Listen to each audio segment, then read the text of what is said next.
Assalamu alaikum wa rahmatullahi wa barakatuh.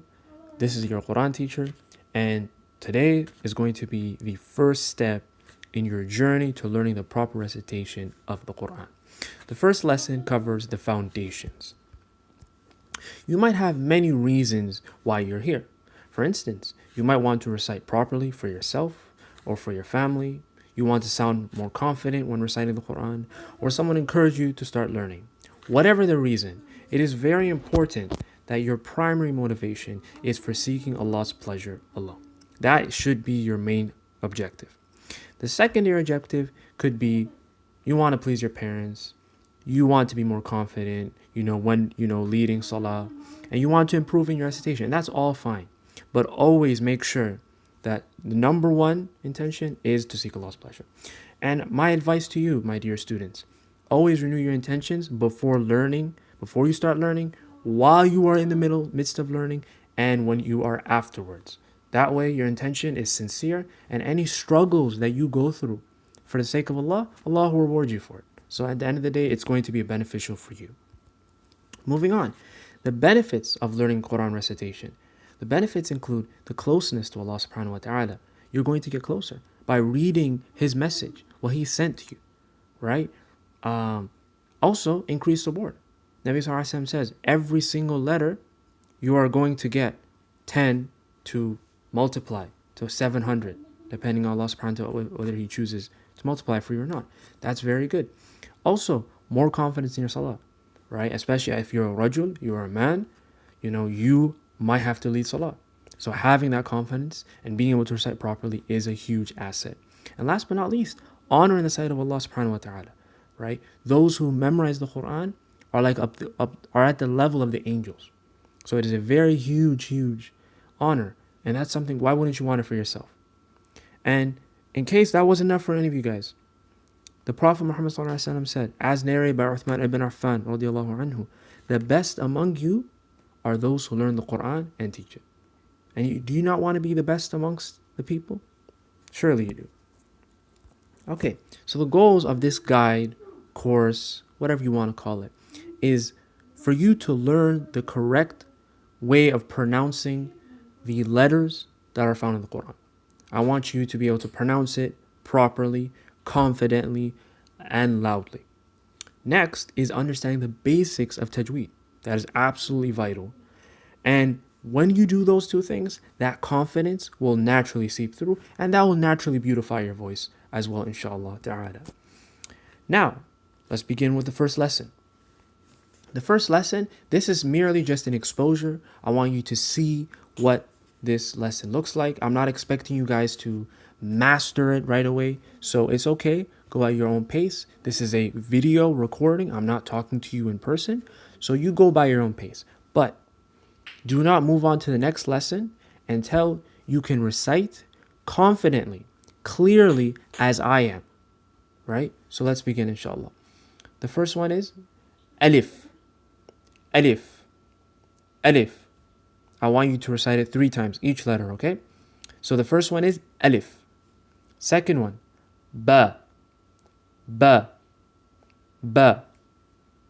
Third one, ta. Ta. Ta. The fourth one is tha. Tha. Tha. The fifth one, jim. Jim. Jim. The next one is ha. Ha. Ha. Next one is kha. Kha. Kha. This one's a tricky one, so I want you to make sure you're saying it as I am saying it. Don't move on until you are saying it properly, okay? It's okay if you take your time. It's okay if you struggle. Kha. Next one. Dal. Dal. Dal. Next one. Dhal. Dhal. Dhal. This one's pretty straightforward. But again, if you struggle with it, no problem. Just make sure you listen the way I do it and you keep repeating it. Ra. Ra. Ra. Next one is za. Za. Za. Next one, seen. Seen. Seen. Almost like in the English way where you seen something. Next one, sheen. Sheen. Sheen. Sad. Sod. Sod. This one is with a D, but it's not the way you would pronounce it with English.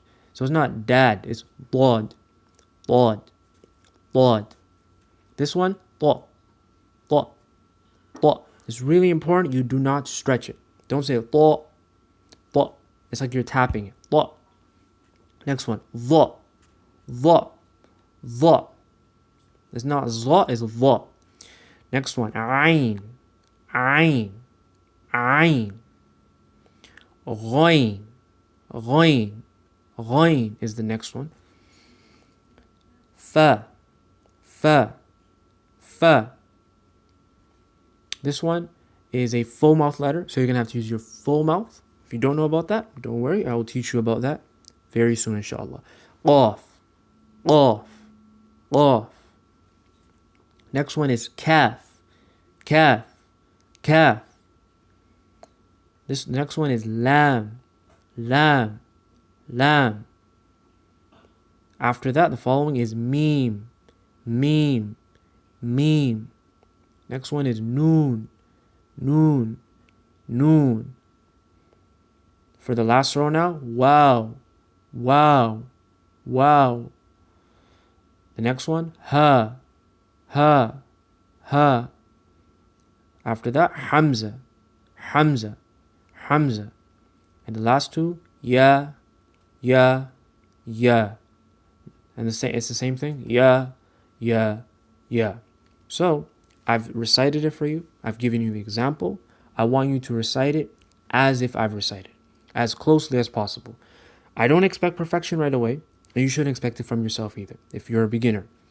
That being said, I want you to aim for that. Aim as close as possible. Try to your best to aim for the best. Ihsan, right? You want best for yourself. And this is the foundation. So making sure this foundation is rock solid, is strong, you're confident, right? That is what I expect from you, my student. Since this is not a one-on-one, like you're not going to be saying it to me in person, I encourage you to say it to someone with knowledge, someone who does know. And if you can't, then you could say it to yourself and kind of measure it up to how I say it. Now, the things that I want you to test yourself on. Number one, are you saying it the way I'm saying it? Number two, are you stuttering? Do you feel confident? If you are saying alif, ba, that's not good. I want alif, ba, ta. I want you to be confident, right? That being said, I want to emphasize again, this is exposure. I'm not telling you say all of this in one go. You can do the first line, master it, second line, master it, and so on and so forth. Go at your own pace. But before you move on to lesson 2, make sure this whole page is rock solid. And remember, when you struggle, you go through difficulty, as you will through your Quran journey, remember what was your intention. Your intention was for the sake of Allah. Allah sees that effort, and He's going to reward you for it, inshallah ta'ala, when you meet Him. With that, I conclude. Subhanakallah bihamdik. Ashhadu an la ilaha illa ant. Astaghfiruka wa atubu ilayk. Assalamu alaikum wa rahmatullah.